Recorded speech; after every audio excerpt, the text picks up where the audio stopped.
सर्वज्ञ श्री चक्रधर स्वामी की जय। आज आपल्या या ढोऱ्या डोंगरातील तपपूर्ती सोहळा व नामस्मरण कार्यक्रमाचा आज 5वा दिवस आहे आणि दुसरं सत्र आहे। तुम्हाला सर्वांना ऐकू येत आहे ना?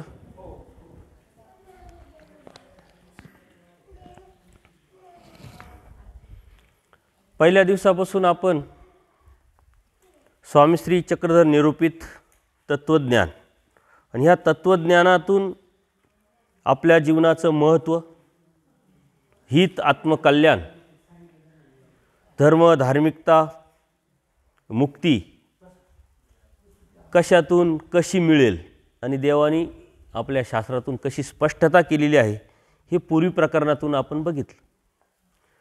पूर्वी प्रकरण सर्व शास्त्राचं मूळ आणि सर्व शास्त्र पूर्वी प्रकरणात दडलेलं आहे।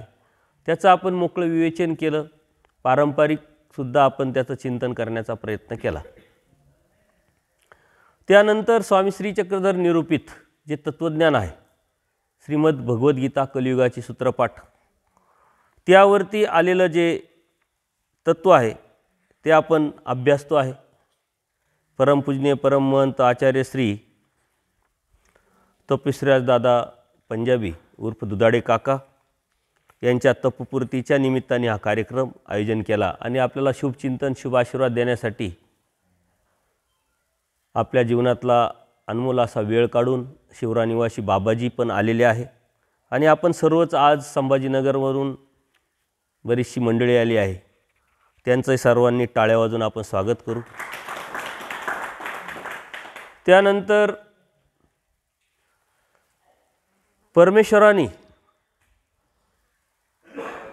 खास आपल्याला या कार्यक्रमासाठी पाठवलेल्या पुण्यावरून शिवनेरी तालुक्यात ना नाही हो, तुम्ही नाही, हे जुन्नर तालुका का तुमचा? हा, जुन्नर तालुक्यातलं शिवनेरी गाव म्हणजे शिवनेरी छत्रपती शिवाजी महाराजांचा शिवनेरी किल्ला तोच का? वा, तिथून या ताई आणि त्यांचे मिस्टर आलेले आहे जोडी। नाव काय सांगितलं? मस्के ना? मस्करे दादा आणि ताई यांचा इतिहास असा आहे, पूर्व ओळख अशी आहे की आपल्या धर्माशी अर्थार्थी संबंध नाही, लांब लांबचे कोणीतरी उपदेशी असावेत आहेत, परंतु धार्मिक कुटुंब, सांस्कारिक कुटुंब ते सर्व्हिस करतात। ताई आपली जबाबदारी, सांसारिक जबाबदाऱ्या पार पाडत असताना जे गरजेची धार्मिकता आहे, जे सर्वसामान्य लोक करत आहे तशा पद्धतीने ते धार्मिकता करत। मागच्या आठवड्यामध्ये यूट्यूबवरती एक सत्संग त्यांनी ऐकला आणि त्यांना भेटण्याची इच्छा झाली, ती मानसिकता तयार झाली, तो वेद निर्माण झाला आणि परमेश्वरानेच आजची ती वेळ त्यांची आणून दिली। सकाळी निघताना त्यांनी दादांना सांगितलं की आपल्याला नाशिकला जायचं आहे। त्यांनाही माहीत नाही कुठं जायचं आहे, काय जायचं आहे, परंतु आता ताईंनी सांगितलं आहे चला जाऊ आपण। आणि म्हणून नाशिकला निघाल्यानंतर संगमनेरपर्यंत आल्यानंतर त्यांना एवढंच माहीत होतं दरी आश्रमात जायचं आहे। ताईंनी सांगितलं, यांनी सर्च केलं, दरी सापडे ना, मग नंबरावरती फोन केला, मग मी त्यांना सांगितलं इथं कार्यक्रम चालू आहे, लोकेशन पाठवलं आणि ते इथं आलेले आहे। संयोग, योग, साह्य परमेश्वर प्रवृत्तीनं माया करून देत असते। आपली पाठीमागची कर्म, त्यात केलेली पेरणी, त्या पेरणीतून निर्माण झालेले अडथळे आणि ते अडथळे दूर झाल्यानंतर परमेश्वर कृपेने ही वेळ परमेश्वर साधत असतो। हे पूर्वनियोजित कार्यक्रम असतो, पण आपण काय म्हणतो हा योगायोग आहे। योगायोग आपल्या जीवनात असं काहीच नसतं। जो बी भेटतो, जे भेटणार आहे, भेटले हे पूर्वनियोजित असतं। मग अध्यात्माच्या अनुषंगाने असो, सांसारिक बाजूच्या अनुषंगाने असो, संकटांच्या बाजूने असो किंवा सुखाच्या अनुषंगाने असो, जे बी आहे ते पूर्वनियोजित असतं। परंतु आपल्याला ते अनाकलनीय आणि आपल्या बुद्धीच्या कल्पनेच्या पलीकडे असल्यामुळं आपल्याला असं वाटतं की अरे हा काय योगायोग आहे। योगायोग असा काही नसतो। तो योग परमेश्वर कृपेने आज जुळून आणला। त्यांचा अधिकार चांगला, त्या ताईंचा ती सात्विक भूमी असल्यामुळं ती पेरणी केलेली ती आज उगवली आणि इथपर्यंत ते पोहोचले। त्यांना पूर्ण वेगळा मार्गदर्शन पाहिजे आहे. देव कुठं भेटेल, मुक्ती कशी भेटेल, ही ओढ त्यांना लागली आणि त्या ओढीतून त्यांना परमेश्वर इथं घेऊन आलेले आहे. आपण त्यांचे टाळ्या वाजवून खूप खूप स्वागत करू. हा स्वामी श्री चक्रधरांचा परिवार आहे. अनंत ब्रह्मांड स्वामी श्री चक्रधरांचा परिवार आहे. परंतु ह्या परिवारात कोणाला कधी कुठं सामावून घ्यायचं हे मात्र परमेश्वराने ठरवलेली वेळ काळ त्यावेळेसच ती ठरत असते. त्याच्यासाठी आपलं लागतं धर्माच्या अनुषंगाने योगदान म्हणजे क्रिया, अहेतुक भूतभजन, ज्ञानाप्रती साधन. कळत न कळत केलेली क्रिया परमेश्वर स्वीकारतात आणि त्या स्वीकाराचं फळ बोधरूपी देतात. आणि हा बोध किती महत्त्वाचा आहे हे ज्यांना बोध झालं आहे त्यांना माहीत आहे. हे सहजासहजी होत नाही, ही मोठी प्रक्रिया आहे. परंतु परमेश्वर ही प्रक्रिया आपल्यासाठी कंटिन्यू राबवत असतात. सकाळी आपण युगधर्म बघितला आणि ह्या युगधर्माच्या नंतर कोणतं प्रकरण येतं? विद्यामार्ग. अत्यंत महत्त्वाचं प्रकरण. तसं बघितलं तर प्रत्येक प्रकरण महत्त्वाचे असतात, प्रत्येक वचन महत्त्वाचं आहे. त्याच्या पाठीमागं तत्त्व आहे, सिद्धांत आहे आणि त्यातूनच आपल्याला पुढं जायचं आहे. विद्यामार्ग म्हणजे देवतेचा मार्ग, देवतेचे फळ, देवतेची भक्ती. परंतु हे कुटुंब आलं यासाठी आपण थोडंसं त्यांना मोकळं विवेचन करू आणि मग ह्या प्रकरणाकडे जाऊ. बोध आणि बोधशक्ती परमेश्वराकडून जरी भेटत असली तरीही त्यासाठी लागतं जीवाचं कर्तृत्व. आणि ते कर्तृत्व जीवाने जरी प्रयत्नपूर्वक करण्याचा प्रयत्न केला तरी त्याला फळ देण्याचं काम मात्र परमेश्वर करत असतात. भक्ती सारे जग करतं आहे, सारं विश्वातले प्रत्येक जीव करतो आहे. परंतु का करायची, कशासाठी करायची हे मात्र कोणालाही ज्ञात नाही, माहिती नाही. एक संस्कार असतो, एक परंपरा असते, एक भीती असते, एक मॉब सायकोलॉजी असते, मानसिकता असते. या अशा अनेक कारणातून भक्ती करणारे लोक आपल्याला आजूबाजूला दिसतात. परंतु भक्ती करण्याचा जो मूळ उद्देश आहे, शास्त्र काय सांगतं, आपल्या धर्माचं मूळ तत्त्व काय आहे त्याशी ते निगडीत आहे. आपला धर्म हिंदू आणि हिंदू धर्माचं मूळ तत्त्व आहे पुनर्जन्म. जन्माला आलेला मनुष्य मरतो, मेलेला मनुष्य जन्माला येतो. हा मूळ सिद्धांत आहे आपला. हे सिद्धांत जर आपण लक्षात घेतले अनेक सिद्धांतापैकी तर आपल्याला कन्फ्युजन आणि गैरसमज आपल्या डोक्यात कधी येतच नाही आणि आपला रस्ता योग्य ठिकाणी जातो. हे तत्त्व, हे सिद्धांत जे आहे हे आपले दिशादर्शक आहे. कुठंतरी न भरकटण्यासाठी, त्या दिशेनं जाण्यासाठी दिशादर्शकाची, त्याला होकायंत्र म्हणतात सायन्समध्ये, त्याची अत्यंत गरज आहे. म्हणजे सिद्धांत म्हणजे आपल्या जीवनाचे होकायंत्र आहे. जन्माला आलेला मनुष्य मरतो, मेलेला मनुष्य जन्माला येतो आणि जन्माला येऊन करतो काय? कर्म करतो. आणि हे कर्म भोगण्यासाठी अनंत नरक, त्याच्यासाठी एक सिस्टमचा भाग म्हणून आपल्याला परमेश्वराने सांगितलेला आहे. पण तरी दोन नरक आपल्या समोर दिसतात, चलद्रूप नरक आणि स्थावर नरक. जन्माला आलेला मनुष्य मरतो, मेल्यानंतर कर्मानुसार कर्मफळ मिळत असतं आणि त्या कर्मफळानुसार त्याला दुःख आणि भोग भोगावे लागतात. जेव्हा ते संपतं परत पुढचं कर्मफळ, ते संपतं त्याचं पुढचं कर्मफळ, ही सिस्टम कंटिन्यू चालू असते. आणि हे आपल्याला समजल्यानंतर, कळाल्यानंतर, जाणवल्यानंतर त्यात न जाण्यासाठी, त्यातून बाहेर पडण्यासाठी जे परमेश्वराने साधन दिलेलं आहे ते आहे धर्म आणि धार्मिकता. परंतु आज धर्म आणि धार्मिकता भौतिक जगातले सुख मिळवण्यासाठी आपण प्रयत्न करतो आहे. आणि ते भौतिक जगातले जे सुख आहे त्याच्यासाठी आपल्याला धर्म आणि धार्मिकता करण्याची गरज नाही, कारण ते कर्मवशे बांधले गेलेले, कर्मवशे आपल्याला मिळत असतात. महिनाभर काम केलं, पगार भेटतो. काहीतरी व्यवसायाची माध्यमातून काहीतरी ऑर्डर मिळवली, त्याला ते आपण ते काम करून दिलं, पैसा मिळतो. कोणती अगोदर आपल्याला गोष्ट भेटत नाही, नंतर भेटत असते. तसं पूर्वकर्माने आजचं जीवन बांधलेलं आहे. पूर्वकर्माने आजचं जीवन आपलं आखीव रेखीवपणा निर्माण झालेला आहे. त्यातले सुख असतील, दुःख असतील, अडचणी असतील, संकट असतील, हे सारे आपण अगोदरच मिळवलेले आहे. वेगळे निर्माण झालेले नाही, वेगळे निर्माण होणार नाही.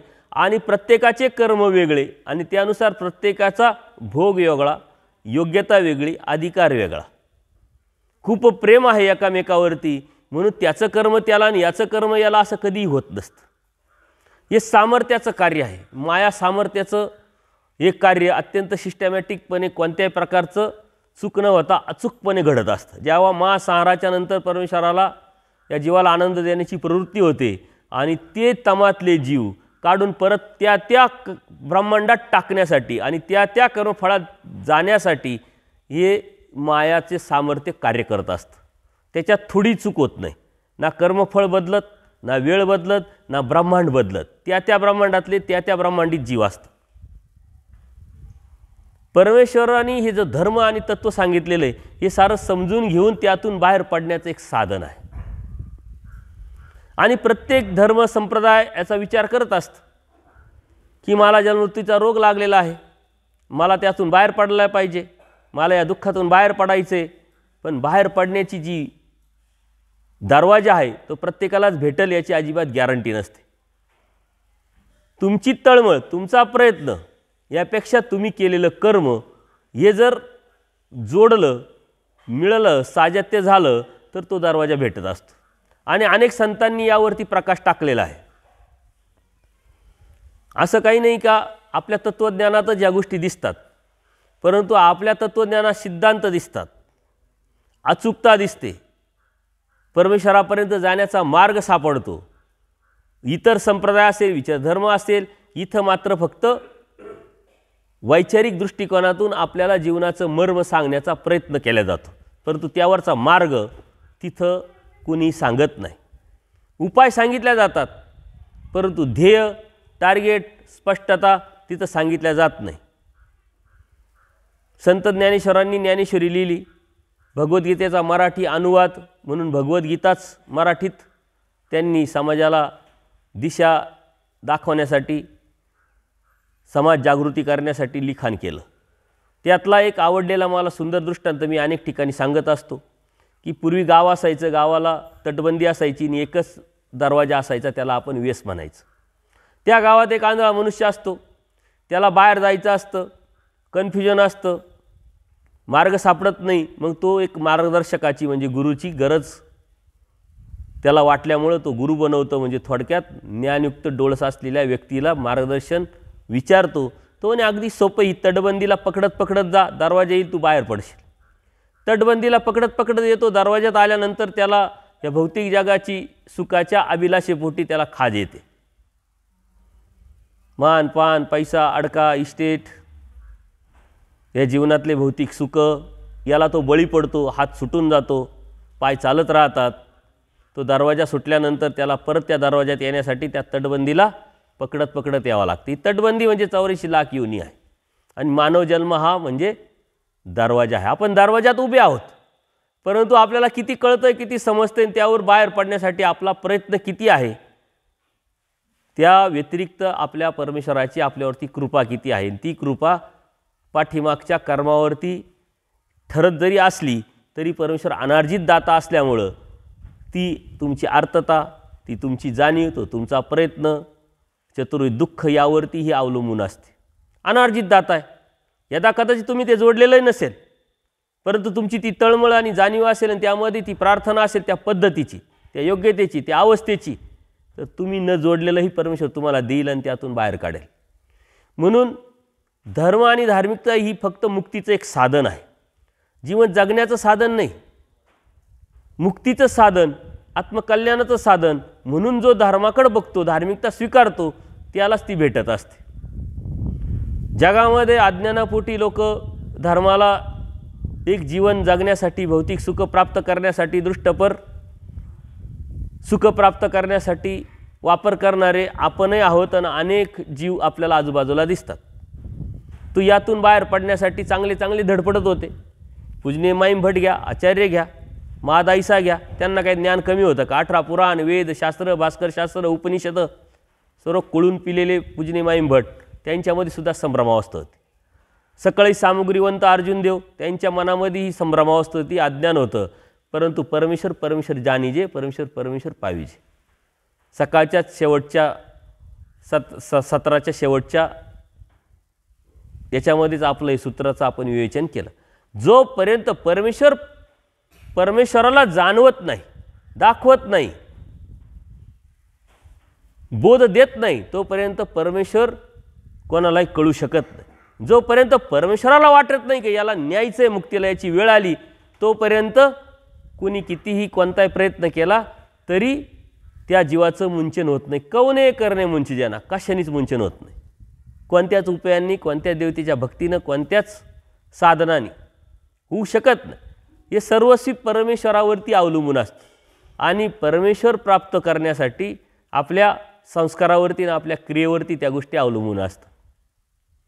म्हणून पूजनीय माईम भटांमध्ये कन्फ्युजन होतं. त्यांनी खूप तत्त्वज्ञान पूजनीय माईम भटांना सांगितलं, परंतु ते सांगत असताना पूजनीय माईम भटांनी म्हणजे तपीला ओळखून आपल्या जीवनाचं भलं करून घेतलं. हत्तीचा दृष्टांत सांगून देवता भक्ती परमेश्वर भक्ती यातला नेमका फरक परमेश्वरांनी सांगितला आणि आपल्याला लक्षात आला.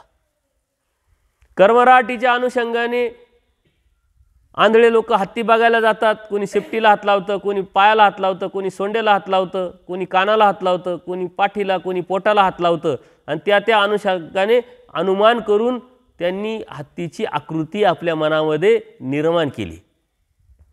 पायाला हात लावला तो म्हणतो हत्ती खांबासारखा आहे, शेपटीला हात लावला तो म्हणतो हत्ती खराट्यासारखा आहे, कानाला हात लावला तो म्हणतो हत्ती सुपासारखा आहे, कोणी भिंतीसारखा म्हणतो, कोणी पोत्यासारखा म्हणतो, कोणी मुसळासारखा म्हणतो, पण हत्ती तसा नव्हे. एक डोळस, एक ज्ञानी मनुष्य त्याला समजावतात, त्यांना सांगतात की हत्तीचे एक एक अवयव सारे एकत्र येतील तेव्हा हत्ती तयार होईल. दैवराटीच्या अनुषंगाने सुद्धा आजही आपण धार्मिकता करतोय, परमेश्वराची भक्ती करतोय. यातून मला देव भेटेल, त्यातून मला देव भेटेल, त्यातून देव मला भेटेल अशी मानसिकता तयार करून त्यावरती आपण ठाम आहोत. परंतु ज्ञानी धर्म हा एक समुद्र आहे, हे समजून उमजून जाणून त्यावरती चालण्याचा प्रयत्न करून परमेश्वराला प्राप्त करत असतो.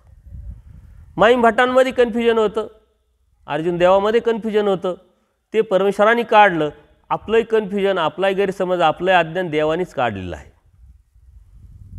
त्यांची योग्यता त्या लेवलची होती का ज्या परमेश्वराच्या श्रीमुखी बोध आपल्याला परमेश्वराकडूनच बोध झालेला आहे, परंतु निमित्त कोणाला तरी ठरवलेलं आहे. बोध मात्र परमेश्वराकडूनच होत असतो.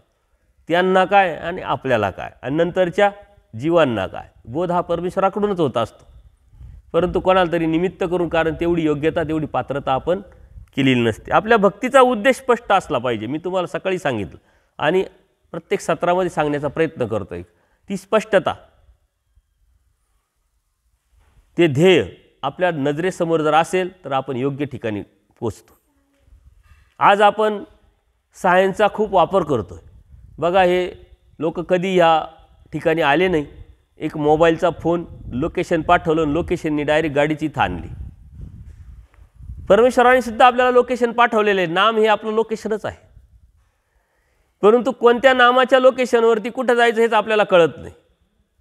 त्यामुळे ते लोकेशन शोधणं, आपल्या जीवनाची दिशा ठरवणं, त्या होकायंत्राच्या माध्यमातून सातत्यपूर्ण प्रयत्न करून चालत राहणं, हे आपलं परमेश्वर प्राप्तीचं ठिकाणापर्यंत घेऊन जाणारं प्रयत्न आहे किंवा ध्येय आहे किंवा उद्देश आहे. हे लक्षात आपण आलं तर आपण त्यावरती चालू. देवता वर्ग खूप मोठ्या प्रमाणात परमेश्वराने सांगितला. देवता वर्गाचे अन्यवृत्तीपासून सुरुवात होते. आपल्या ह्या सूत्रपाठाचं खूप मोठं वैशिष्ट्य आहे. आपण त्याचा कधी विचारच करत नाही. सूत्रपाठ आहे सूत्रपाठ. आजपर्यंत सूत्रपाठ काय लोकांना हेच माहीत नव्हतं. आता कुठंतरी सूत्रपाठ वाचायला लागले तर त्यातलं वैशिष्ट्य कळता कळता बरेच दिवस जाणार आहे. बघा, पूर्वी प्रकरण सूत्रपाठामध्ये प्रथम येतं. ते का येतं, त्याला पूर्वी का म्हणतात हे आपण बघितलं. ते बीज आहे, ते पूर्वी म्हणजे अगोदरपासून ते तत्व आहे, सिद्धांत आहे, मूळ सिद्धांत धर्माचा तो असल्यामुळं पूर्वी प्रकरण आलं. पूर्वी प्रकरणात सर्व शास्त्र सामावलेलं आहे. आता पूर्वी प्रकरणाच्या शेवटी ते दास्यमोचक सांगितलं. दास्य कोणाचं सांगितलं? परमेश्वराचं सांगितलं. परमेश्वराचे नामं आले, पंचकृष्ण आले. आता त्याच्यानंतर महावाक्य यायला पाहिजे होतं, कारण परमेश्वर नाम सांगितलं, मग तो परमेश्वर कसा? निर्वचन यायला पाहिजे होतं. परंतु पूजनीय केशवदासांनी अन्य वृत्ती आणली, युग धर्म आणला. विद्या मार्ग आणला, कारण ह्या परमेश्वरापर्यंत जाण्यासाठी तुम्हाला हे अडथळे आहे, या अडचणी आहे, यावरती तुम्हाला मात करावं लागेल. हे पहिले तुम्हाला समजून घ्यावं लागेल. त्या समजून घेऊन त्यावरती मात करून मग तुम्हाला कंटिन्युटी असेल, तुमचं ध्येय पक्का असेल, तरच तुम्ही यातून बाहेर पडू शकता. एवढं सोपं नाही आहे. ही काटेरी वाट आहे आणि हीच एक साधना आहे साधकाची. ती तुमची काय आणि आमची काय. तुम्हाला देव पाहिजे, आम्हाला देव पाहिजे. तुम्ही त्या पद्धतीनं धडपडताय, प्रयत्न करताय, तुमच्या कुवतीनुसार चालण्याचा प्रयत्न करता, आम्ही बी त्याच पद्धतीनं करतोय. फरक काही नाही. तुम्ही जीव आहे ना आम्ही जीव आहे. या पास झाल्याशिवाय मात्र त्या परमेश्वरापर्यंत जाता येत नाही. ही मांडणी अत्यंत सुंदर वैशिष्ट्यपूर्ण आहे. सहज प्रश्न आपल्याला पडले पाहिजे, त्याचं उत्तर आपल्याला त्यातूनच सापडेल. अन्यायवृत्ती का सांगितली? जोपर्यंत अन्याची व्यावृत्ती होत नाही तोपर्यंत पराची प्रतिष्ठा होणार नाही, परमेश्वराची स्पष्टता कळणार नाही, जाणवणार नाही, परमेश्वराची किंमत आपल्याला लक्षात येणार नाही. ज्याला आजपर्यंत आपण परमेश्वर समजत आलो आणि भजत आलो, तो हे परमेश्वर नसून त्या देवता आहे, एक सामर्थ्य आहे. आपण त्या गैरसमजातून, अज्ञानातून किंवा संभ्रमावस्थेतून निघण्यासाठी अन्यवृत्ती केशवदासांनी मांडली आणि त्यातून आपल्याला देवता कळाल्या. किती देवता आहे, त्या परमेश्वर कशा नाही आणि परमेश्वर कोण आहे. चैतन्यापर परमेश्वर तो देव श्री चक्रधर, सकळ जीवाते रक्षिता हो, सकळ जीवाते उद्धरिता हो. ती स्पष्टता आपल्या शास्त्रामध्ये स्पष्ट येते. आणि हे येत असताना ह्या देवतेचे कोणत्या कोणत्या युगामध्ये कशी कशी भक्ती केल्यानंतर कशी कशी प्राप्ती होते, हे म्हणून युगधर्म पुढं आला.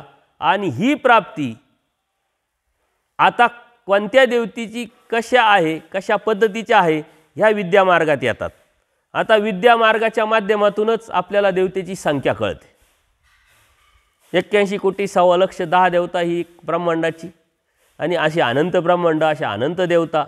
आणि हा विद्यामार्ग आपल्याला समजून घ्यायचा असेल तर काहीतरी आयडिया आपण वापरायला हरकत नाही.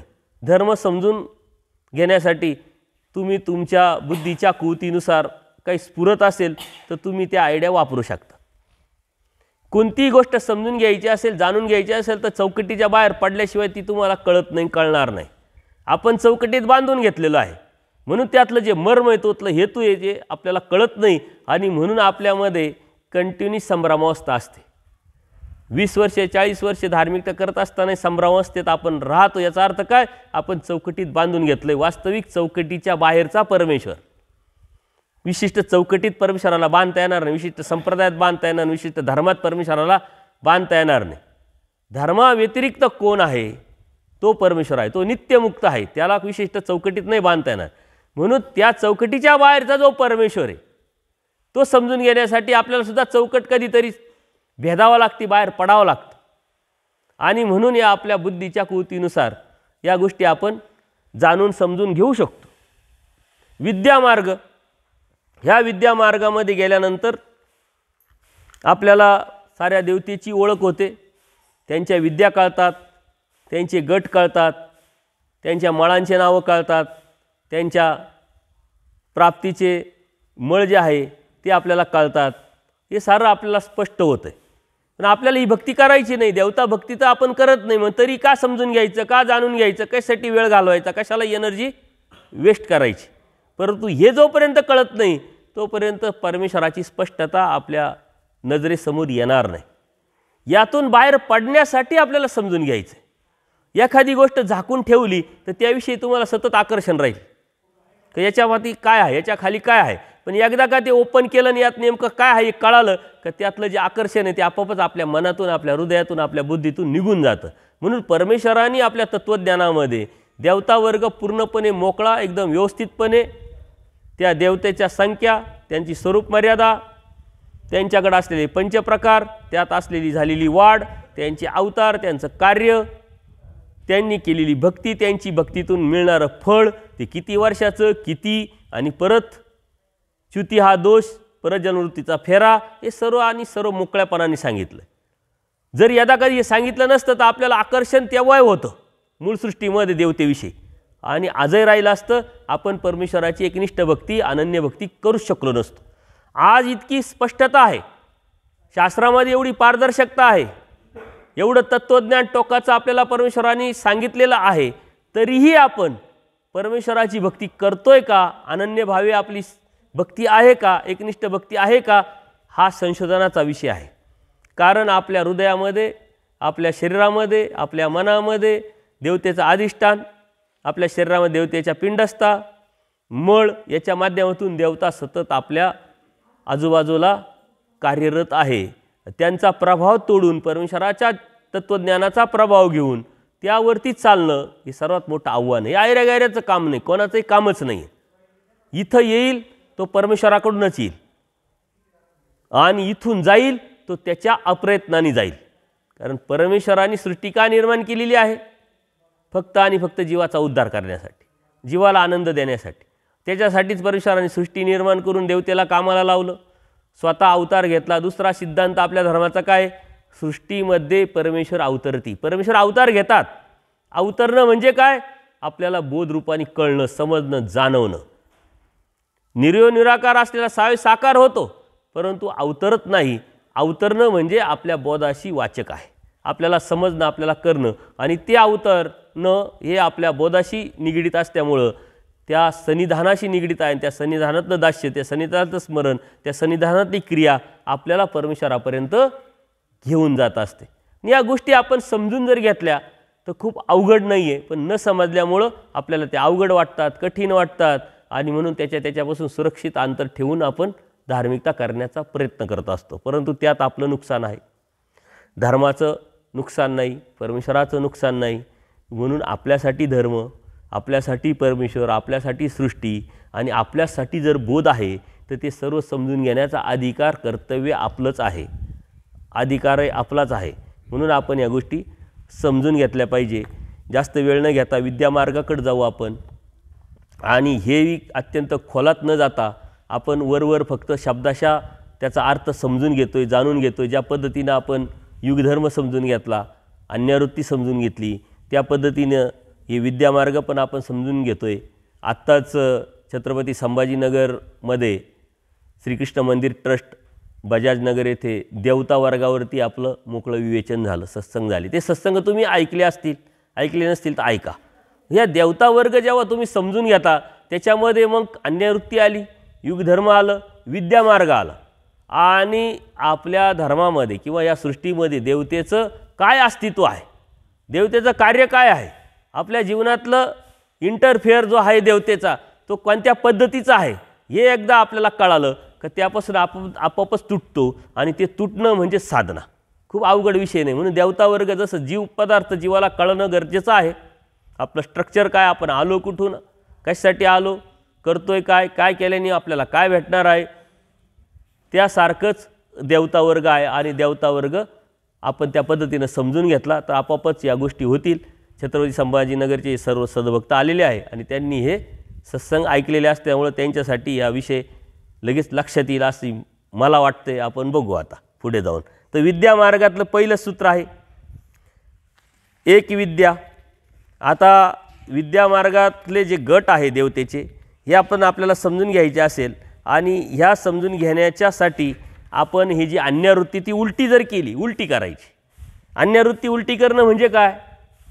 अन्यवृत्तीमध्ये पहिली कर्मभूमीच्या देवता आहे, कर्मभूमीच्या देवता, अष्टमी देवता, अंतराळीच्या देवता, स्वर्गीच्या देवता, बरोबर. आता उलटी करणं म्हणजे काय? चैतन्य परमेश्वर तो देव श्री चक्रधर, एक विद्या ती परमेश्वराची. आता दुसरं सूत्र काय आहे? दोन विद्या. ह्या दोन विद्या कोणाच्या आहे? चैतन्य आणि विश्व. म्हणजे आपण अन्यवृत्ती उलटी केली का ती विद्या मार्गावर बसते. ह्या आयडिया वापरल्या तर लक्षात येणं किंवा पाठांतर करणं खूप अवघड नाही. युगधर्म पाठांतर करण्यासाठी अत्यंत सोपं आहे. वरचा जो धर्म आहे तो खालचा अधर्म आहे. प्राप्तीच्या अनुषंगाने देवतेची जर आपण जडणघडण केली तर सर्वात चैतन्य पहिली कृतयुगामध्ये चैतन्य देवतेची प्राप्ती आहे.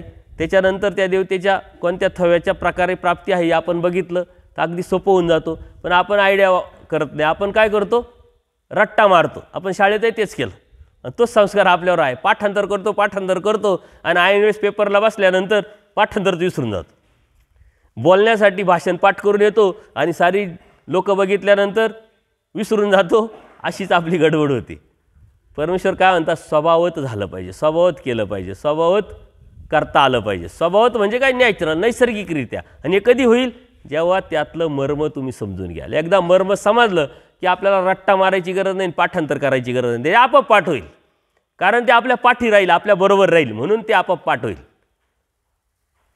पाठांतर याच्यासाठी करायचं असतं की ज्यावेळेस आपण अभ्यासाच्या अनुषंगाने सुरुवात करतो तो आपल्याला पटकन लक्षात आला पाहिजे, त्याच्यावरती आपल्याला बोट ठेवता आलं पाहिजे या अनुषंगाने. परंतु ही आदृशशास्त्रे हे पकडला तर पकडलं जातं.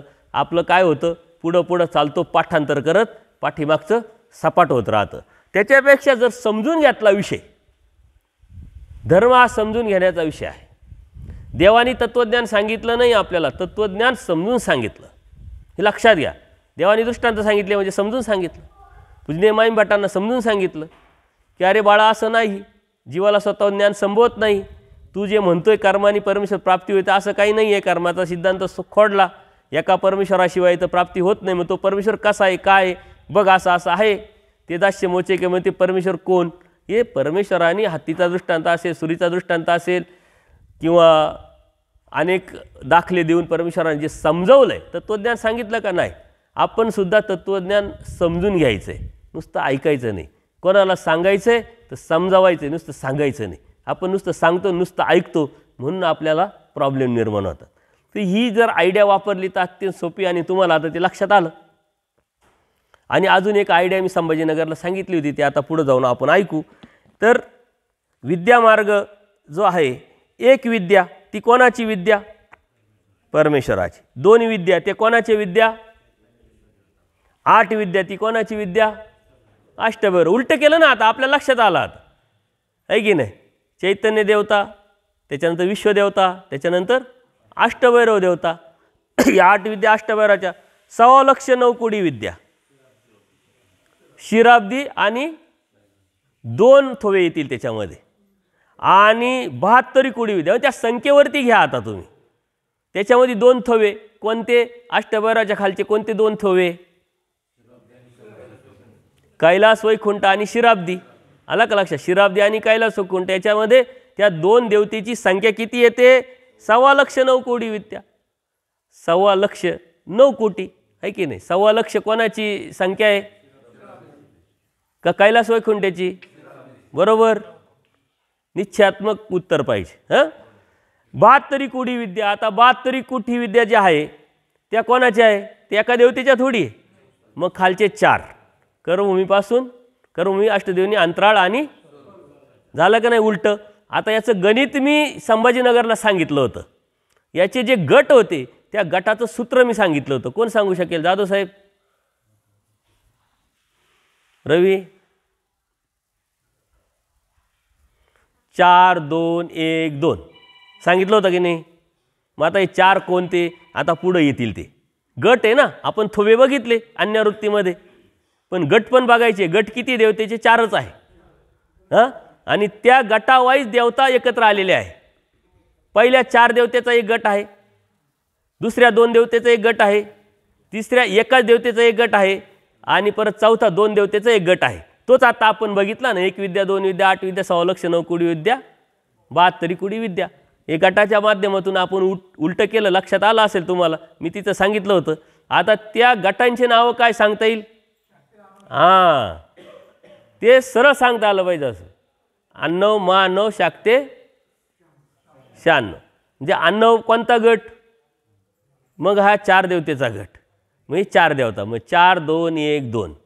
हे गटाच्या माध्यमातून इथं आपल्याला विद्यामार्गामध्ये या साऱ्या गोष्टी क्लिअर होतात. एक तर देवतेची संख्या क्लिअर होते आणि गटाची संख्या क्लिअर होते. गट का म्हणावे हा आणखीन आतला भाग आहे. एक विद्या ती ब्रह्मविद्या, परमेश्वराची विद्या ती ब्रह्मविद्या. आणि त्या ब्रह्मविद्येतूनच परमेश्वर प्राप्त, परमेश्वर समजणं, कळणं, जाणवणं येत असतं. द्विधा शांभव. शांभव द्विधा कोणते, आता हे शांभव उलटं करायचं ना आपल्याला, त्याला शांभव देवता म्हणतात. त्या 2 आहे. अष्टदा शाक्ते, शांभो, शाक्ते, महानव आणि अन्नव अशा पद्धतीचे ते थोवे आहे. आपले चुकलं का मग असे अन्नव, महानव, शानव, शाक्ते म्हटलं तर हे कसे आहे शांभव. परंतु हे आता उलटं सांगितलं. आपल्याला जर सुलटं घ्यायचं असेल तर कसं येईल अन्नव, महानव, शाक्ते, शांभव. लक्षात येते का? कमी म्हणतोय तुम्ही हा हा म्हणताय बरोबर ना. तर द्विधा शांभो, शांभो कोणाचे आहे दोन देवतेच्या विश्व. अष्टदा शाक्ते कोणाची आहे अष्टभैरव म्हणजे दोन झाला, हे एक झाला. सवा लक्ष नवकोडी महानव दोन झाले कोणते हां हां कैलास वैकुंठी आणि शिराब्दी. हा जो गट आहे या गटाला काय म्हणतात महानव. आणि 72 कुडी अन्नव, अन्नव कोणत्या गटाला म्हणतात या चार देवतेच्या खालच्या. म्हणजे आता सरळ जर आपल्याला अन्यवृत्तीच्या माध्यमातून जर हे गट सांगायचे असेल तर कसे सांगाल तुम्ही व्हेरी गुड. हे लक्षात घ्यायचं. आता हे उलटं यात सांगितलेलं आहे. आता आपल्याला सुलट समजून घेण्यासाठी उलटी अन्यवृत्ती केली आणि आता सांगण्यासाठी सुलट करावं लागेल ना आपल्याला. अलग लक्षात नाही तर मग गट बदलतील देवता बदलतील. इथं बदल नाही झाला पाहिजे. ते सामर्थ्याने ते आपल्याला त्यांनी सांगितलंय आणि आपल्या बुद्धीच्या कृतीनुसार आपणही बदलायचे नाही, बदलू शकत नाही. जर हे बदललं तर पुढचं बाकी सारं बदलतं. म्हणून ही आयडिया फक्त तुम्हाला दिलेली आहे. आणि त्या हे देवतेचे चार गट आहे आणि त्या गटानुसार ती प्राप्ती देवतेची जीवाला होत असते. पण जीवाला देवतेची प्राप्ती जीवाकडून देवतेची भक्ती केल्याने कधीही होत नाही. ती होणं सोपंच नाही. सकाळीच मी सांगितलं ते 99 यज्ञ केले, एक यज्ञ चुकला तरी नरकात घातलं. कोण पंडूराजा आहे की नाही. त्यामुळं ते भेटणं शक्यच नाही. परंतु ह्या देवतेचे सारे जे सुखफळ आहे ही प्राप्ती आहे ही परमेश्वराकडून जीवाला मिळत असते. म्हणजे अप्रत्यक्षरित्या ह्या देवतेचे जे प्राप्तीचे फळं आहे सुखाचे फळं आहे हे परमेश्वर या जीवाच्या उद्धार कार्यासाठीच वापरतात. देवतेला बी वापरतात त्यांच्या फळालाही वापरतात. म्हणजे परमेश्वराच्या उद्धारण कार्याची एक सिस्टम म्हणून देवता परमेश्वराने सृष्टी निर्माण केली जीवाच्या हितासाठी जीवाच्या उद्धारासाठी. आणि म्हणून त्या सिस्टममध्ये जे जे आणलं तेही त्याच उद्देशाने आणि त्याच उद्देशाने कामाला पण लावलं. म्हणजे देवतासुद्धा परमेश्वराच्या उद्धार कार्याचा एक भाग आहे. म्हणजे आपल्या जीवनाचा सुद्धा एक भाग आहे. अस्तित्व रूपाने आपण त्यांना जाणतो आणि मानतो पण. 81 कोटी 1.10 देवता आहे असतात. मानतो की नाही जाणतो म्हणून मानतो.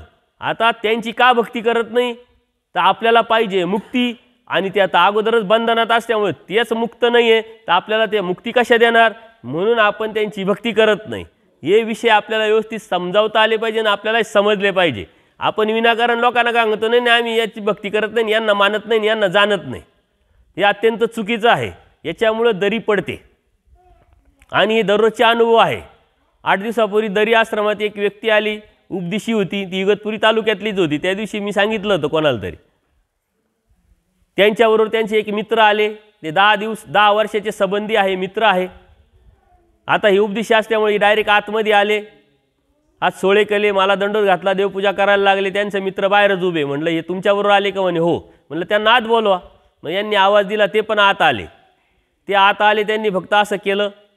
हे कोणी केलं होतं असं पूजनीय माईम भटानी कर प्रणिपात फक्त केलं आणि खुर्चीवर बसले. आता उपदेशी असला का खुर्चीवरही बसत नाही शक्यतो ते बाहेर मग नम्रतेने बसतात. आता हे न समजण्या इतपत आपल्याला डोकं नाही अशातला काही भाग नाही. आपल्याला लगेच लक्षात आलं हे उपदेशी आहे हे बिगर उपदेशी आहे की नाही. परंतु मग माझं टार्गेट बिगर उपदेशावर जास्त असतं. मग त्याला मी बोलवलं जवळ ये दादा बैस काय चाललंय कुठून आले काय करतात. तो उपदेशाने देवपूजा केली. तोपर्यंत त्याच्याशी मी चर्चा चालू केली होती. उपदेशी शेजारी येऊन बसला आणि काही न बोलता मला म्हणे बाबा हे अन्य काय अन्य म्हणजे काही सांगूही नका आणि गप बसा यांना सांगून काय उपयोग नाही. म्हटलं तुमचे संबंध किती वर्षाचे म्हणे 10 वर्षाचे. म्हणजे 10 वर्षाचे तो अन्य तो उपदेशी मग संबंध कसे काय टिकले कसे काय राहिले आणि संबंध आहे असं कसं तर म्हणायचं आणि अन्य म्हणजे काय त्याला त्याचं उत्तर सांगता येईन. आणि मग त्या व्यक्तीला मी बोलतं केलं. तो धार्मिक दिसला. त्यांनी घंटिळा लावला होता हातात कडं होतं, कानिपनाथाची भक्ती करत होता. म्हटलं कानिपनाथ कोणाची भक्ती करता? दत्तप्रभूंची. दत्तप्रभूंची भक्ती करायचं सोडून मग तुम्ही कानिपनाथांची का करता? चर्चेतून मग त्याला गीता दिली. तो धार्मिक असल्यामुळं. याचं कारण हे सांगण्याचं तात्पर्य काय की ह्या व्यक्तीनं म्हणे मला आजपर्यंत काहीच सांगितलं नाही आणि अन्य कुठे गेलं का त्यांनी आत्ता येताना सांगितलं तू बाहेर थांब मी देव करून येतो. म्हणजे आपल्याला आपला धर्म न कळल्यामुळं आपण बाहेर आपल्यावर दिलेली जबाबदारी ती आपण योग्य पद्धतीने स्वीकारत नाही. वास्तविक परमेश्वर निमित्त करतात, ती जबाबदारी अप्रत्यक्षरित्या परमेश्वराने आपल्यावर टाकलेली आहे. हे माझे दररोजचे अनुभव आहे. आणि सकाळच्या पाठीचं आपण वचन घेत होतो त्याच्यात एक सूत्र आलं होतं. कोण सांगेल? धर्मापासून कोणता जीव जातो? एक सूत्र होतं. अन्य पुरुष धर्मापासूनही जाय. सांगितलं का नाही? तर अन्य पुरुष जो अन्य आहे, ज्याला आपण अन्य समजतोय, तो धर्मातच नाही. तो धर्मातून जाईल कसा? पहिले तर धर्मात यावं लागेल, मग धर्मातून जाईल. जो धर्मातच नाही तो जाईल कसा? मग देवाने हा अन्य पुरुष जो आहे धर्मातला अन्य पुरुष सांगितलाय. म्हणजे धर्मात आलेला आहे, बोध आहे त्याला. पूर्वकर्माची जोड असल्यामुळे परमेश्वराने त्याला या चक्रात आणलेला आहे, या चौकटीत आणलेला आहे. परंतु त्याला धर्म न कळाला, ना बोध समजला, ना परमेश्वर कळाला, ना आचारप्रणालीने तत्वसिद्धांत कळालं. त्याच्यात याच्यात काहीच फरक नाही. तो जसा वागतो तसाच हा पण वागतो आणि मग हा धर्मात येऊन सुद्धा धर्मातून जातो. म्हणजे आपल्यातला अन्य परमेश्वराने सांगितलं आहे. मग आपणही अन्य आहे, कर्मराटीचे आहे का दैवराटीचे आहे हे आपण शोधलं पाहिजे. आपल्यावर देवतेचा प्रभाव आहे का परमेश्वराचा प्रभाव आहे? त्याच्यानुसार आपलं वागणं, बोलणं, राहणं, खाणं, पिणं आहे का? त्याच्यानुसार आपण परमेश्वराचे एकनिष्ठ भक्त आहे का? अनन्यभावे आपण परमेश्वराला शरण गेलेलो आहे का? हे आपण चिंतन केलं पाहिजे. हे चिंतन आपण कधीच करत नाही. म्हणून आपण नुसतंच म्हणतो आपण बाह्य अंगाने एकनिष्ठ भक्ती करतोय, बाह्य अंगाने परमेश्वराला शरण गेलेलो आहे, पण अंतरांगाने परमेश्वराला अपेक्षित आहे ते गेलेलो आहे का? कारण आपल्यावरती देवतेचा प्रभाव आहे. आपलं वागणं बोलणं तशा पद्धतीचं आहे. देवतेच्या कार्यकारण स्वरूप लक्षणात गेल्यानंतर आपल्याला ते लक्षात येतं. म्हणून आपण बाह्य अंगाने जरी परमेश्वराची भक्त असलो तरी अंतरांगाने देवतेचीच भक्ती आहे. दृष्टपर भक्ती करत असेल, अज्ञानाशी मायासंबंध, तर देवतेचीच भक्ती करत आहे. म्हणून देवता वर्ग समजून घेणं आणि त्या काय देऊ शकतात, त्याची कॅपॅसिटी काय, त्याची मर्यादा काय, हे लक्षात आल्याशिवाय आपण देवता वर्गापासून तुटू शकत नाही. आणि म्हणून परमेश्वराने पंचकृष्ण पंचनाम सांगितल्यानंतर केशवदासांनी सुद्धा मांडणी करताना अन्यवृत्ती युगधर्म विद्या मार्ग मांडला, जेणेकरून यातून तुम्ही पास झाले का देव परमेश्वर 100% तुम्हाला भेटलाच भेटला. ती मांडणी पण त्याच पद्धतीची आहे. म्हणून या साऱ्या गोष्टी आपण बघितल्या पाहिजे. आता विषयाधार वेदू, इंद्रियाधार वेदू, अंतकरणाधार वेदू, देहाधार वेदून, विद्याधार वेदून, केवळाधार वेदू. आता हे आहे, हे सरळच मांडलेलं आहे. आता विषय म्हणजे कोणत्या देवतेचे विषय, या मळांचे नावं आहे. कोणत्या देवतेचे? पहिला गट कोणता आहे? पहिला गट कोणता आहे? अन्नव गट. या अन्नव गटामध्ये किती देवता येतात? 4. लिहून ठेवावरती 4 2 1 2. पहिला अन्नव गट आहे, त्याच्यात 4 देवता येतात आणि त्या 4 देवतेच्या मळाचे नाव काय आहे? विषयाधार. म्हणजे विषय ह्या त्या मळाचं नाव आहे. आता त्या मळाला विषय का नाव दिलं जातं हे पक्षकारांनी परत डिटेल्स दिलेले, त्याच्यात आपल्याला जायचं नाही. कारण इतकं सांगितल्यानंतर जे मूळ आहे ते विसरून जाल तुम्ही. एक ना धड 12 भर चिंध्या काही कामाच्या नाही आहे. आपल्याला आता फक्त प्राथमिक नॉलेज घ्यायचं आहे. आता ह्या विद्या मार्गातून आपण 4च गोष्टी शिकायच्या आहे. कोणत्या? की 4 गट कोणत्या देवतेचे, त्या गटाचे नावं आणि त्या मळाचे नाव. एवढं जरी शिकलं तरी विद्यामार्ग बऱ्यापैकी आपल्या डोक्यात घुसला. नाही तर आता याला असंच का म्हणावं तसंच का म्हणावं आणि विषयालाच का म्हणतात, तर हे जर घुसलं तर मग हे विसरून जायचं. तर आता आपण परत सुलटं जाणार आहोत. अन्नव गट, त्याच्या मळाचं नाव काय आहे? विषय. आता पुढचा गट कोणता आहे? मानव. तो कोणत्या देवतेचा आहे? कैलास वैकुंठ आणि शिराब्दी. त्याच्या मळाचं नाव काय आहे? इंद्रियाधार आहे की नाही? इंद्रिय हे त्या मळाचं नाव आहे. अंतकरणाधार. तिसरा गट कोणता? कोणतं? अष्टवैरव. बरोबर ना? तर त्याचं नाव आहे अंतकरण. देहाधार वेद. आता वरती पुढचे 2 गट, त्या दोन्ही याला एकच गट म्हटले गेलेला आहे. परंतु इथं देहाधार वेद आणि विदेहाधार, तर विश्वेची देवता आहे ती देहाधार आणि चैतन्य आहे ही विदे आहे, म्हणून विदेहाधार ते मळाचे नाव आहे. आणि केवळाधार वेद हा कोणाचा? आता परमेश्वराचा. केवळ वेद आहे कैवल्याची प्राप्ती. जीवच्या व्याख्येमध्ये केवळ हा शब्द आलेला बघा. नित्य केवळ, पहिले केवळ आला शब्द, पहिले नित्य आला, तो अनादीचा नित्य पदार्थ असल्यामुळं, आणि त्याचं मूळ काय आहे? केवळ आहे. परंतु अनादी अविद्यायुक्त केवळ आहे. परंतु अनादी अविद्या ही आडसर आहे. आणि मग ही अनादी अविद्येचा छेद परमेश्वराने केल्यानंतर त्या जीव मूळ स्वरूपात जातो केवळामध्ये, आणि मग केवळ कैवल्याशी साजात्य, म्हणजे परमेश्वर आणि जीव समान होतो आणि परमेश्वराच्या प्राप्तीचा जो आनंद आहे तो त्याला उपभोगता येतो. कैवल्याशी साध्य. केवळाधार वेद हे परमेश्वराच्या मळाचं किंवा प्राप्तीचं नाव आहे. याच्यातूनच आपल्याला घ्यायचं ना. आता पुढं तेच आलेले विषय वेदे विषयांची प्राप्ती. या 4 देवतेच्या अनुषंगाने जर घेतलं तर त्याचीच प्राप्ती होणार आहे.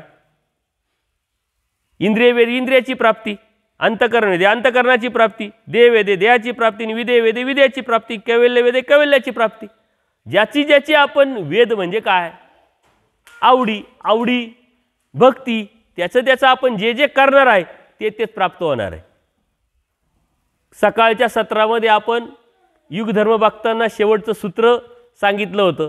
4 युगाचे धर्म, त्यांनी परमेश्वर नेणी जे परमेश्वर जाणल्या जात नाही, परमेश्वर प्राप्तीला आपल्याला जाता येत नाही. 4 युगाचे धर्म एकत्र केले आपण. आता आपल्याला कलियुगात जन्माला आलोय आपण. कलियुगामध्ये आपल्याला आता 4 युगाचे धर्म कळाले की नाही? कृतयुगाचे, त्रेतायुगाचे, द्वापरयुगाचे, कलियुगाचे. आता एखादा महाभाग, एखादा जास्त हुशार माणूस असतो, तो जे आपण प्रयोग करून पाहू. साऱ्या देवतेचे आता धर्म कळाले ना, ह्याच कलियुगामध्ये साऱ्या 4 देवतेचे धर्म सांभाळायला सुरुवात करू. सर्व जे जे धर्म सांगितलेले त्यांनी परमेश्वर प्राप्त होईल का? मग परमेश्वर कळेल का? कळत नाही तेव्हा प्राप्तीचा विषयच नाही. म्हणून परमेश्वराने काय सांगितलंय? त्या 4 युगाचा धर्म परमेश्वर ना जाणल्या जात ना प्राप्त होत. म्हणून इथं सुद्धा ती स्पष्टता आलेली आहे का साऱ्या देवतेच्या अनुषंगाने जे जे कराल त्यांनी ना परमेश्वर भेटणार ना प्राप्तीला जाणार. त्याची करणार, त्याची प्राप्ती होणार, आणि तिथूनच परत रिटर्न येणार. भगवद्गीतेमध्ये बी यावरती अत्यंत स्पष्ट आणि पारदर्शक तत्वज्ञान सांगितलेलं आहे का ज्या देवतेची तुम्ही भक्ती कराल त्याच देवतेची प्राप्ती होईल. पुण्यवश आहे तोपर्यंत सुख फळ प्राप्त करणार. पुण्यवश संपला का तीच देवता तुम्हाला जन्ममृत्यूच्या फेऱ्यात ढकलून देणार. परत मग जन्ममृत्यू, परत कर्म, परत संसार, परत प्रपंच आणि परत भोग. हे कोणालाही टळत नाही. आणि हे टाळायचं असेल तर परमेश्वर भक्तीशिवाय पर्याय नाही. येवा पर्याय नाही, दुसरा पर्यायच नाही. परमेश्वराला परमेश्वर हाच पर्याय आहे, दुसरा काहीच पर्याय नाही. इतर ठिकाणी आपण म्हणतो ना याला काय पर्याय, त्याला काय पर्याय, आणि पर्याय शोधतो पण आपण, आणि ते पर्याय असतात पण भौतिक जगामध्ये. परंतु येवा पर्याय नाही. परमेश्वराला परमेश्वर हाच पर्याय आहे. परमेश्वरी भक्ती, परमेश्वराचा आचार, त्याग, तत्व, सिद्धांत, त्यावरती चालणं हाच पर्याय. त्याच्यामुळे त्याच्या व्यतिरिक्त या भक्तीमध्ये कोणत्याही प्रकारचा पर्याय नाही. आता या साऱ्या गोष्टी शब्दाशा आपण समजून घेतलं. यावरती तुमच्या मनात काही शंका असेल तर विचारू शकता. कारण हा विषय आपण खूप खोलात न्यायचा ठरवलं नाही आहे. कारण ह्या खोलात जायचं तर त्यात असं विशेष काही नाही आहे. पक्षकारांनी वही शब्दांच्या फोडी केलेल्या आहेत. थोडक्यात काय सांगितलं की याला विषय का म्हणावं, याला इंद्रिय का म्हणावं, याला अंतकरण का म्हणावं, शब्द नावं का दिले आहे, याला विदेहधार का म्हणावं, याला देहधार का म्हणावं, हे थोडक्यात आलेलं आहे. आणि ती प्राप्ती झाल्यानंतर त्याला सुखफळाच्या अनुषंगाने त्या गोष्टीचं वर्णन टीकेमध्ये आलेलं दिसतं. तर आपल्याला इथपर्यंत जायचं नाही. कारण आपल्याला तिथपर्यंत जर गेलो तर आपलं मागचा विषय तर जीवाचे मळ जे आहे बघा. आता परमेश्वराने सांगितलेल्या तत्वसिद्धांतानुसार ह्या आपल्या शरीरामध्ये देवतेच्या पिंडास्था असतात. आणि त्या पिंडास्था कुठं कुठं असतात या सांगितलेल्या आहे. करुमीच्या देवतेच्या पिंडास्था अंगठ्यापासून घोटण्यापर्यंत, अष्टदेवनीच्या देवतेच्या गुडघ्यापर्यंत, अशा सर्व पिंडास्था प्रत्येक ठिकाणी सांगितलेले आहे कुठं कुठं आहे. बरोबर की नाही. परत अंतकरण चातुष्ट पण सांगितलेलं आहे. मन अधिष्ठात्री देवता, चक्षु अधिष्ठात्री देवता, बुद्धी अधिष्ठात्री देवता, ह्या साऱ्या अधिष्ठात्री देवता सांगितलेल्या आहे. देवतेचे मळ पण असतात ना. तो मळ कुठं आहे सांगितलंय का? तो मळ कुठं असतो जीवामध्ये सांगता येईल का? जसं पिंडस्थ आहे, मेदमास रूप असतात, तसं मळ पण असतं ना जीवामध्ये. काय काय असतं देवतेचं? पिंडस्थ असतात, मळ असतात, अधिष्ठान असतं, आहे की नाही? आता ह्या पिंडस्था आपल्याला मेदमास रूप असतात ते सांगितलेलं आहे. मळ कुठे आहे हे आपल्याला सांगितलेलं नाही. मग आपल्याला त्याचा विचार करावा लागेल. किंवा अधिष्ठान तर स्पष्ट सांगितलं आहे, चक्षु अधिष्ठात्री देवता ही आहे, मन अधिष्ठात्री देवता, बुद्धी आहे, हे सर्व सांगितलेलं आहे. पण मळ मात्र कुठं असतं? ते मळ हे जीव स्वरूपावर असतं. जो जीव स्वरूप आहे ना, मूळ जीव, त्याचं स्वरूप, तो मळ हा जीव स्वरूपावर चिकटलेला असतो. आणि मळ चिटकवण्याचा एक सिस्टमचा भाग आहे. त्या मळावरच आपल्या कर्माचे चिन्ह लागल्या जातात आणि त्या मळाधारेच देवता ते चिन्ह पाहून आपल्याला भोगवण्याचं काम करतात. एक सिस्टमचा भाग आहे. त्या अनुषंगाने हे कार्य चालतं. आता आपल्या शरीरामध्ये देवतेच्या पिंडस्थ आहे. किती देवतेच्या पिंडस्थ आहे कोण सांगेल? 81,9,9 देवतेच्या पिंडस्था. आणि मळ किती आहे? तेवढेच कसे? संलग्न कोण पकडणार? संलग्न पकडला तर 10 आहे की नाही? मळ हे 10 आहे आणि पिंडस्था. आणि इंद्रिय जे आहे आपले, त्या इंद्रियाचा अधिष्ठान वरती देवता आहे. बघा आता आपल्याला प्रत्येक देवतेचं आपल्या इंद्रियावरती अधिष्ठान आहे. चक्षु अधिष्ठात्री देवता सूर्य. आता परमेश्वराने दिलेली ब्रह्मविद्याशास्त्रातून जी दृष्टी आहे, त्या दृष्टीतून न पाहता आपण असंत दृष्टीतून, दोषयुक्त दृष्टीतून, जीव दोषदर्शिका पाहत असेल तर आपण परमेश्वराचा आपल्यावरती प्रभाव आहे का सूर्यदेवतेचा प्रभाव आहे? कसा काय? तुम्ही दृष्टी कोणती आहे तुमची? दोषयुक्त आहे. मग दोषयुक्त दृष्टी परमेश्वराची आहे का देवतेची आहे? मग जर देवतेची दृष्टी दोषयुक्त आहे ना आपण हे पाहतो दोषयुक्त, तर मग आपल्यावर प्रभाव कोणाचा आहे? देवतेचा आहे. मग आपण भक्त देवतेचे झालो का परमेश्वराचे झालो? मग आपण एकनिष्ठ भक्ती करतोय का? अनन्यभावी शरण गेलेलो आहे का? याचा अर्थ अधिष्ठान तोडणं. देवाने काय सांगितलंय? भूताच्या ठाई जाल तर गुण पहा. परमेश्वरांनी काय सांगितलंय? परमेश्वराचा सिद्धांत काय म्हणतोय? गुण पाहण्याची दृष्टी आपल्याला देवाने दिलेली, दोष पाहण्याची दृष्टी ही देवतेची आहे. मग आपण गुण न पाहता दोष पाहतो, तर याचा अर्थ देवतेचा प्रभाव आपल्यावर, याचा अर्थ देवतेची भक्ती आपण करतोय. आणि हे जर समजलं तर अत्यंत सोपं होऊन जाईल. आपण बाह्य अंगाने परमेश्वराची भक्ती करतोय, अंतरांग देवतेने व्यापलेलं आहे. मग आपली विचाराच्या बाजूने विचार करा, आचाराच्या बाजूने विचार करा, आवड निवडीच्या बाजूने विचार करा, विचार करण्याच्या पद्धतीच्या बाजूने विचार करा. कोणाविषयी वैरत्व निर्माण होतंय, द्वेष निर्माण होतंय, उदासीनता येते, आपले उदास चेहरे राहतात सतत, आपल्याकडे सारं आहे. ते एक पिक्चरचा डायलॉग आहे बघा नाना पाटेकरचा, मेरे पास सब कुछ है देवाच्या कृपेने आहे, असं काहीतरी आहे. सारं आहे परंतु काहीच नाही येतो म्हणतो. त्याचा शेवटचा काहीतरी डायलॉग आहे तो, ते सब कुछ है मेरे पास लेकिन कुछ भी नहीं है. कारण का? त्याला जे अपेक्षित आहे त्याला त्यातून प्राप्त होत नाहीत. तसं परमेश्वराने आपल्याला हे सारं दिलेलं आहे, परंतु ते आपल्याला न कळाल्यामुळं नसल्यासारखंच आहे. देवतेचं अधिष्ठान तोडणं हे देवतेचा समजून घेऊन, आणि तीच साधना आहे. विकार कोणाच्या आधाराने राहतात? कोणाचा धर्म आहे? इंद्रियाचा. इंद्रियांवरती अधिष्ठान कोणाचं? देवतेचं.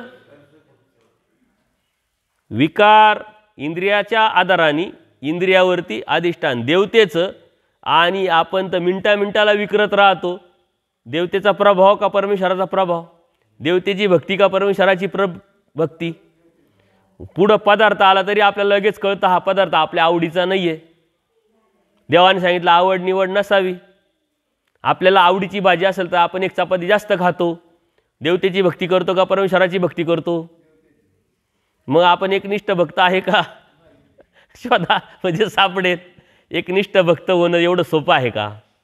आपल्याला तर सहजच वाटतं एकनिष्ठ भक्त एकदम सोपं, पण एकनिष्ठ भक्त होणं एवढं सोपं नाही आहे. ज्यावेळेस तुम्ही एकनिष्ठ भक्त व्हाल त्याच वेळेस देव भेटला तुम्हाला. कारण देवतेचा विषय राहिला नाही, अधिष्ठान राहिलं नाही, परमेश्वराचा प्रभाव आणि परमेश्वराने जे सांगितलं येवा पर्याय नाही, तडजोड नाही, कॉम्प्रोमाइज नाही, देव एके देव, तोची व्हावा तोची भेटावा, ही चाड मुक्तीची चाड. एकनिष्ठ भक्ती होणं हीच परमेश्वर प्राप्ती होणं. अनन्यभावी शरण जाणं म्हणजे काय? हे सारं सारवायचंय, बाजूला करायचंय आणि मग अनन्यभावी शरण जायचंय. आणि देवसुद्धा बोध देताच हे आपल्याला सांगतात. बोध देतानाची प्रक्रिया जर तुम्ही समजून घेतली ना, माझा 180 नंबरचा सत्संग आहे, म्हणजे दीक्षानंतरचा पहिला सत्संग. तो सत्संग ऐका, एकदा नाही दोनदा ऐका. बोध देण्याची प्रक्रिया परमेश्वराची काय आहे. आपल्याला वाटतं सहजच देव आल्याने लगेच बोध दिला. खूप मोठी प्रक्रिया परमेश्वराने राबवलेली. साऱ्या देवतेचे जे कर्म आहे, आपले जे आहे कार्य ते थांबवलं, आपले कर्म थांबवले, देवतेचं अधिष्ठान थांबवलं, म्हणजे सारी ट्रॅफिक थांबवली, आपल्याला न्यूट्रल केलं आणि मग बोधाचं दातृत्व केलं. जसा एखादा मंत्री जातो, तो मंत्री जात असताना पोलीस लोक काय करतात, सारी ट्रॅफिक जाम करतात, इकडं बॅरिकेटेड तिकडं बॅरिकेटेड, सारे थांबवतात, रस्ता पूर्ण मोकळा. ते समोरचे लोक सांगतात रस्ता मोकळा, येऊ द्या साहेब जी गाडी, आणि मग ती गाडी निघते. तसं सारे रस्ते परमेश्वर ब्लॉक करतात आणि तेव्हा बोधाचं दातृत्व करतात. त्यासाठी उदाहरण काय दिलं, आता ते उदाहरण आपल्याला अनुभवणार नाही, तरी तुम्ही जुने लोक असल्यामुळे ते अनुभवतात. पाणी आपण पूर्वी झऱ्यातून प्यायचं, नदीतून प्यायचं. शेतकऱ्याला तर हा अनुभव दररोजचा आहे. मी बी शेतकऱ्याचाच मुलगा आहे, अनुभव मी पण घेतलेला आहे. नंतरच्या काळात हा दृष्टांत पाहिल्यानंतर मला ती आठवणी पण आलेल्या, अरे आपण असंच करायचं. पाणी असतं, त्याच्यावर सारा कचरा साचलेला असतो आणि ताण लागली, आपण काय करतो, कचऱ्यासहित पितो का कचऱ्याला बाजूला करून पितो? बाजूला करतो ना, बाजूला करतो. ते पाणी पितो आणि पाणी प्यायचं झालं का तो कचरा परत तसाच होतो. परमेश्वराने बोध देताना सारा कचरा बाजूला केला, कचरा म्हटलं देवाने, आणि मग आपल्याला बोधाचं दातृत्व केलं. बोधाचं दातृत्व केल्यानंतर परत ते तसंच होतंय आणि आता आपल्याला ते सारायचं. देवाने सारलं बोध देताना, आता आपल्याला ते सारणं ही आपली साधना आहे, ही आपली परमेश्वराची भक्ती आहे, ही आपली अनन्य भक्ती आहे, ही आपली एकनिष्ठ भक्ती आहे. लक्षात घ्या, आपल्यावरती हे सारं आहे. आता मळ आहे, पिंडाष्ट आहे, अधिष्ठान आहे, हे आपल्याला सारायचं. साधना म्हणजे काय, यालाच म्हणतात साधना. मग ती तुम्ही नाही करू शकत, तुम्ही करू शकता, जिथं आहे तिथं करू शकता. आमच्या डोक्यात काय भ्रम, का इकडे गेल्यावरच तसं तिकडे गेल्यावरच तसं, असं काही नसतं. जिथं आहे तिथं तुम्ही 4 करायच्या आधी 1 कराल, 2 कराल, थोडं कराल, कमी कराल, जास्त कराल, पण कराल हे मात्र नक्की. त्याच्यामुळे ही प्रक्रिया ही आपण समजून घ्या. तो एक सत्संग बी तुम्ही ऐकून घ्या, बोध दातृत्व देण्याची प्रक्रिया. ते अत्यंत इंटरेस्टिंग विषय आहे आणि सूत्राचे प्रमाणे घेऊन तो लक्षात आणून देण्याचा प्रयत्न आपण केलेला आहे की बोध जे आपण म्हणतो तो एवढा सोपा नाही आहे. त्यासाठी परमेश्वराने किती मोठी प्रक्रिया राबवलेली आहे आणि त्या बोधापर्यंत आणण्यासाठी परमेश्वराने किती तुम्हाला फॉलो केलेला आहे. लक्षात घ्या, खूप फॉलो केलं आहे, वळत आणलेलं. त्यासाठी मी उदाहरण देत असतो आणि माझे उदाहरणं शास्त्राव्यतिरिक्त पण असतात.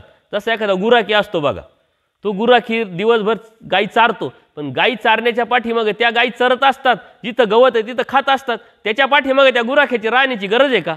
पण राहावं लागतं का? त्याला वळावं लागतं सतत, इकडे जाऊ नको तिकडे जाऊ नको, ही उसक तिकडं उसक, आणि ते पूर्ण दिवसभर चरते ती गाई. जनावरं दिवसभर खातात आणि मग तो संध्याकाळी घरी निघतो. आता घरी निघाल्यानंतर दिवसभर खाल्लेलं जनावर घरी येईपर्यंत सुद्धा तोंड इकडं मार तिकडं मार ते बंद करतं का? ते म्हणतं आता दिवसभर चरलोय, आता वरती तोंड करा आणि डायरेक्ट घरी निघा, असं होतं का? असं होत नाही. ते रस्त्याने जाता सुद्धा इकडं तोंड घालील तिकडं तोंड घालील आणि ते गुराखी सतत त्याला मारीत राहील, हुसकीत राहील. तसं आपण इकडं तिकडं तोंड मारत येत राहतो आणि देव गुराख्यासारखा आपल्याला वळीत राहतो. या बोधापर्यंत परमेश्वराने फॉलो करून आणलेलं आहे. परमेश्वराची भक्ती करणं म्हणजे आता परमेश्वराने केलेला फॉलो तोच आपल्याला आता परत रिटर्न द्यायचा आहे. आपल्याला आता देवाला फॉलो करायचं. देवाने आपल्याला बोधापर्यंत आणण्यासाठी फॉलो केलंय, आता आपल्याला परमेश्वराला फॉलो करायचं. ती म्हणजे साधना, ती म्हणजे भक्ती. खूप अवघड प्रक्रिया नाही आहे. आता आपल्याला देवाला का फॉलो करायचं? देवाने स्वतंत्र केलं आपल्याला. त्यावेळेस आपण स्वतंत्र नव्हतो. कशाच्या बंधनात होतो आपण? मायेच्या अंशाच्या संलग्नाच्या बंधनात होतो ना. आपण मागं होतो, तो पुढं होता. तो चेष्टकत्व करत होता, त्याच्यानुसार आपण चालत होतो, आपण पंगू होतो, आंधळ होतो, म्हणून देव फॉलो करत होते. आता बोध देताच तो जीव पुढे आला, संलग्न पाठीमागं गेला, आपण स्वतंत्र झालो. आता देव फॉलो नाही करत आहे आपल्याला, आता आपल्याला देवाला फॉलो करावं लागणार आहे, कारण तुम्ही स्वतंत्र झाले. आणि स्वातंत्र्य मोक्ष, बघा किती मोठं तत्व देवाने सांगितले, स्वातंत्र्य मोक्ष. जी स्वतंत्रता तुम्हाला परमेश्वराने बोधाच्या माध्यमातून दिलेली आहे त्यालाच म्हणतात मोक्ष, तोच आहे मोक्ष. परंतु त्या मोक्षापर्यंत जाण्यासाठी या स्वतंत्रतेचा तुम्हाला योग्य पद्धतीनं वापर करावा लागेल. तो वापर म्हणजे साधना, ती वापर म्हणजे भक्ती. खूप अवघड आहे का विषय? अवघड काहीच नाही, पण आपण समजून न घेता ते फॉलो करण्याचा प्रयत्न करतोय म्हणून चुकतोय. आपण म्हणतो ना, तू काही टेन्शन घेऊ नको, तू मला फॉलो कर, आणि त्याच्यावर आपली निष्ठा असली का तो चालत राहतो ना, आपण मागं चालत राहतो, तो ज्या ठिकाणी जातो त्याच ठिकाणी आपण पोचतो. आता देवाला आपल्याला फॉलो करायचं आहे, देवाने आपल्याला फॉलो करत आणलेलं आहे, तर देवाला आपल्याला फॉलो करायचं आहे, लक्षात घ्या. आणि तीच धार्मिकता आहे. आणि देवाला फॉलो करताना आपल्याला देवतेचं जो आपल्या जीवनातला इंटरफेअर आहे, फॉलो, देवता आपल्याला फॉलो करताना, कारण आपल्याला चेष्टकत्व करताय, अधिष्ठान आहे, मळ आहे, त्यांचं फॉलोपेशन जे आहे ते आपल्याला तोडायचं आहे, त्याला नाकारायचं आहे. आणि एकदाच करायचं आहे फक्त.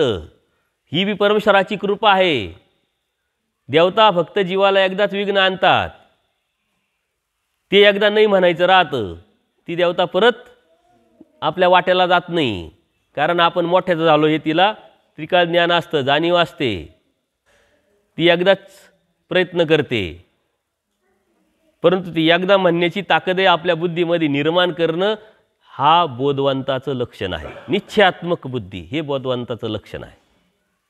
एकदा नाही म्हणायचं. आता एखाद्या व्यक्तीला आपण काम सांगितलं, त्याने ऐकायचं ना, ऐकलं केलं, आपण त्याला असं वाटतं आणि ऐकलं नसेल म्हणून आपण दुसऱ्यांनी सांगतो, दुसऱ्यांदी बी एका कानाने ऐकतो, दुसऱ्या कानाने विसरून जातो, तिसऱ्यांनी सांगतो. आपण प्रयत्नवादी पॉझिटिव्ह विचाराचे असल्यामुळं, पण तिसऱ्यांदा आपल्या लक्षात येतं का याला सर्व कळतंय, समजते, पण याला काम करायचं नाही, आता चौथ्यांदी सांगू का आपण? तसं आहे. देवता एकदा पाहते चाळून आपल्याला, पण आपण किती ठाम आहोत हे त्याच्या लक्षात आल्यानंतर ती परत टच करत नाही. म्हणून देवता समजून घेणं, देवतेला नाकारणं, परमेश्वराला स्वीकारणं ही भक्ती आहे, आणि तीच परमेश्वराची प्राप्ती आहे. विद्यामार्ग तुम्हाला बऱ्यापैकी लक्षात आला असेल. खूप खोलात न जाता आपण अशा पद्धतीनं समजून घेतलं तर आपोआपच लक्षात येईल. कोणाच्या मनात काही प्रश्न असेल, शंका असेल ते विचारा.